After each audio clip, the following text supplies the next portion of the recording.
At a glance, the iPhone 16 Pro Max doesn't look or feel much different from the preceded it, and perhaps that's not to be expected.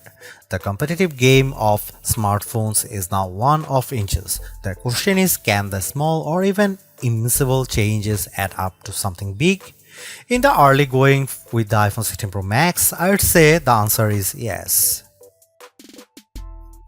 Design-wise, it's a doppelganger for the Apple 15 Pro Max, except it isn't. As soon as I held a sleek titanium black one, I was struck by the screen. It's still Super Retina XDR, but somehow it seems much larger. Where the iPhone 15 Pro Max offered a 6.7-inch display, this one is 6.9 inches. That is Apple's largest iPhone display ever. Thankfully, Apple did not do this by simply making the whole device larger. One way Apple gained so much visible screen real estate was by shrinking the black bezel surrounding it way down. I suspect that someday that bezel will disappear altogether. A bigger screen does make everything seem bigger, brighter and better, but it's not just that.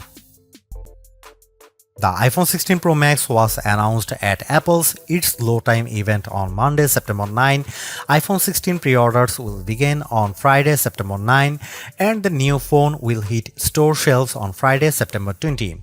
The iPhone 16 Pro Max starts at $1,199 US for the model with 256 GB of storage, with that price rising to $1,599 US for the model with 1 TB of storage. For context, those are the same starting and maximum prices as the iPhone 15 Pro Max.